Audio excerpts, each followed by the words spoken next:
Hi guys, welcome back to Finding Tesoros, where we're gonna go explore places to find interesting things. My name is Ernesto. If you're new to my channel and you like this video, consider subscribing. But thank you all for watching.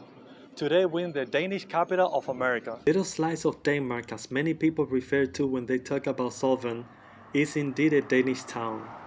It was founded in 1911 by a group of Danish immigrants. This cute little town lies in the Santa Ynez Valley in Southern California. The architecture is absolutely amazing. I mean, look at these buildings. Also, the colors are so vibrant. It's truly a delight to walk in this community.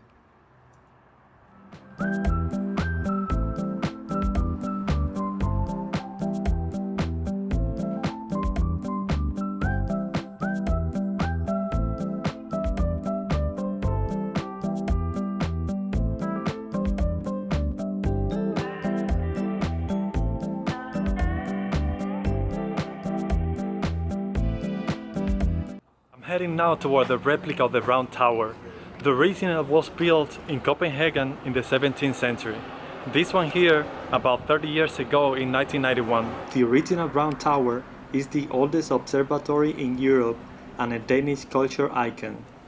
This replica is 1/3 the size of the original, and it's actually a pizza restaurant.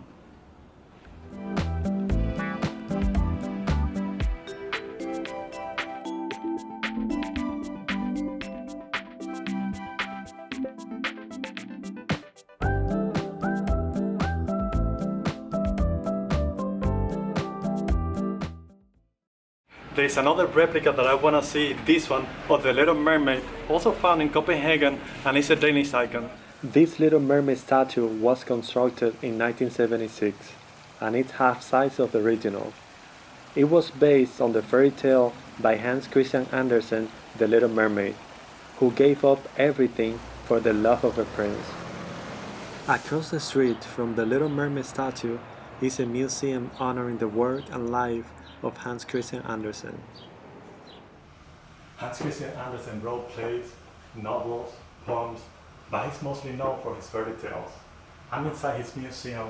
Let's take a look at it. Hans Christian Andersen Museum is operated by the Ugly Duckling Foundation, which is a non-profit organization. It is small in size, but is packed with fascinating knowledge and artifacts. Like this representation of Andersen's childhood home, and this display of Danish shoemaking tools similar to those that his father would have used. The rope in there represents Andersen's phobia of being trapped in a fire. That's why he always carried a rope every time he traveled, so in a case of fire, he could use it to escape.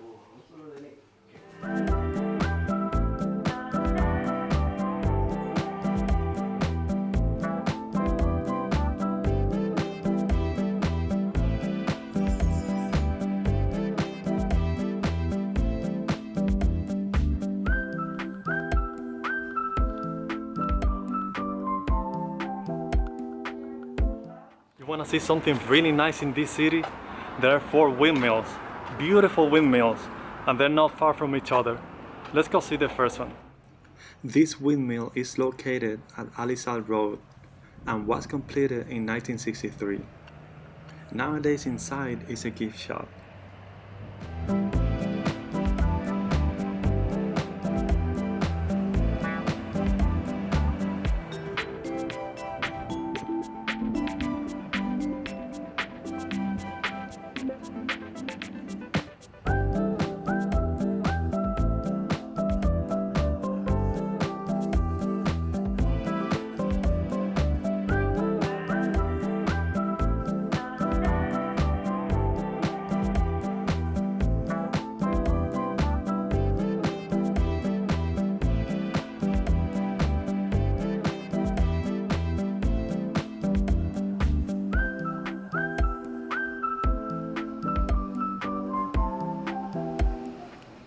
The second windmill, Hamlet Square, is in Copenhagen Drive, and it's also a gift shop.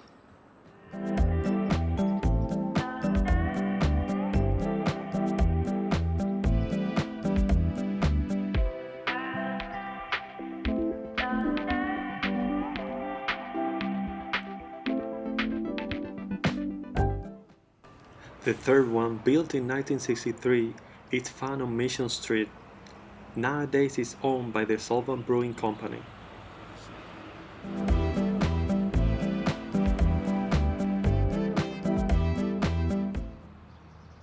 The fourth windmill is also on Mission Street and is part of the Kronborg Inn Hotel.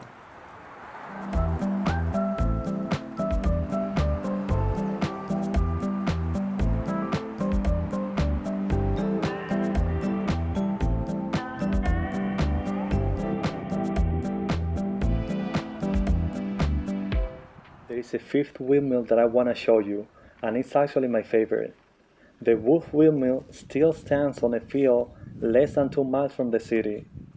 Built in 1922, it's the oldest in Solvang and named County Landmark in 1980.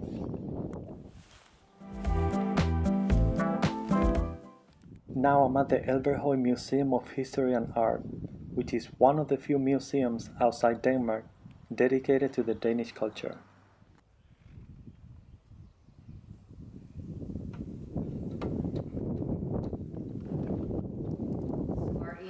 The most authentically built Danish house in town, and it was built with what's called half timber construction, where they literally build the whole frame first, and then you fill in each of the little sections with either plaster or what you have handy. And when the man who built the house, Viggo Brandt Eriksson, his American wife Martha had handy, was bricks that they recycled from Mission Santa Ynez.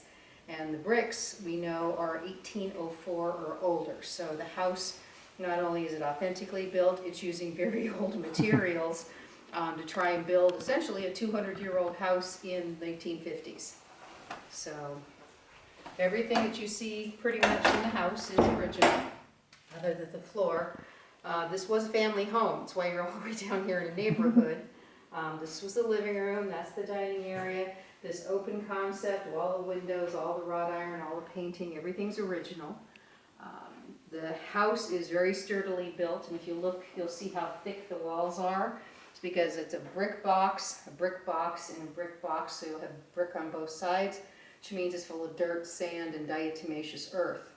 So it's a very sturdy house, and the family lived here, like I say, for 30 years.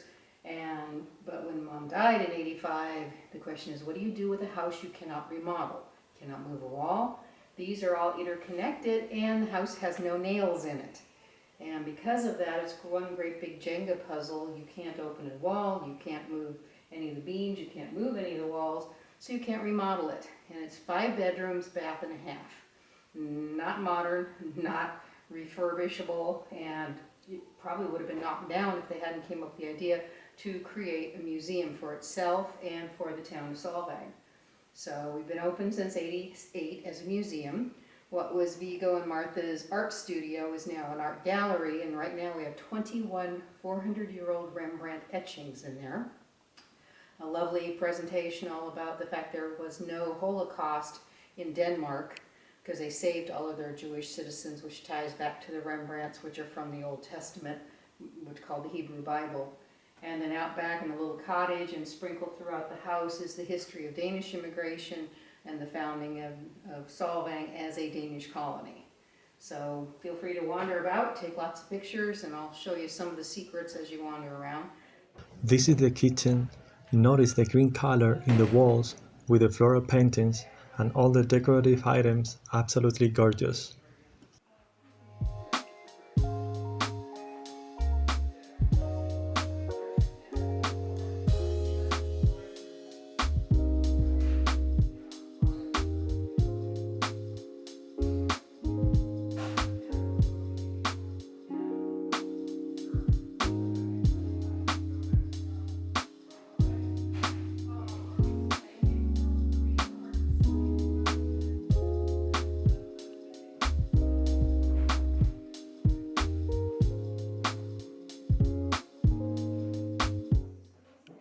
Looks like one of our stoves where you set something on top, and you would put coal or peat in there. You'd control the temperature by this screw by how much air it lets in. Well, it looks like what we cook, but it's not. If you look down here, And that part's actually in the fire. It's not like we're used to room where everything in here came from Denmark, and it's kind of makes you think about if you're leaving and never going back, what do you bring with you? What can you not leave behind? Here we can see some tools, construction tools used many years ago.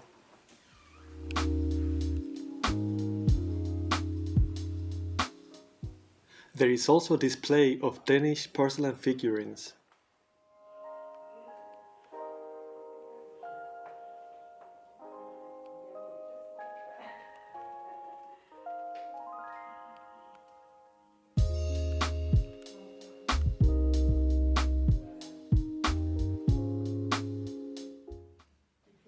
In the backyard there is a small house where you can see a miniature of Solvang in the 1920s.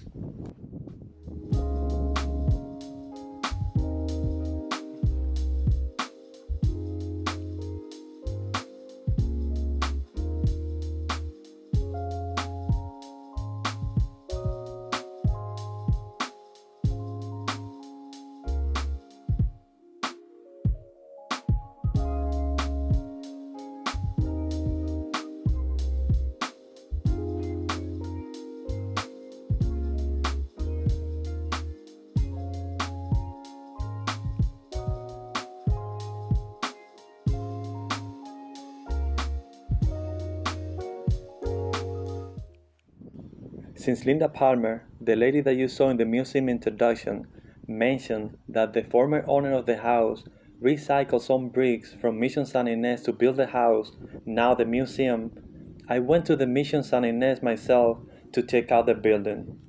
Mission San Ynez is one of the oldest buildings in California, dated back to 1804.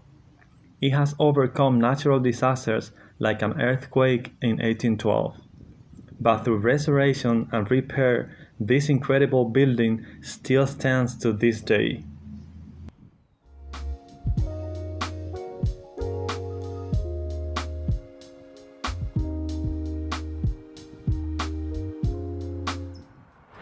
What a beautiful town this is.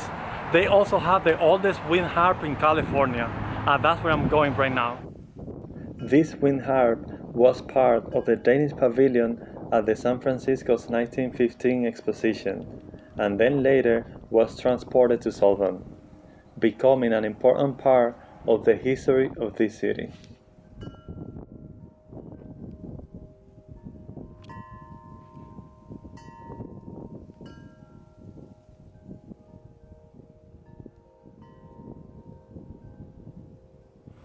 On the rooftop of many buildings in town, you can see wooden storks.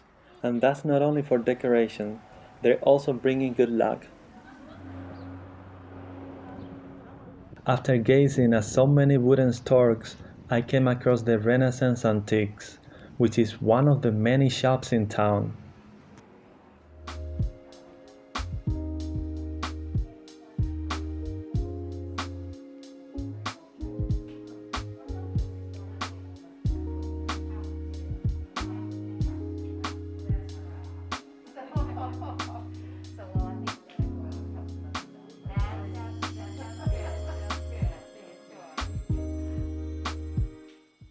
And of course, I would not leave this town without going to a bakery to try some of the delicious Danish pastries.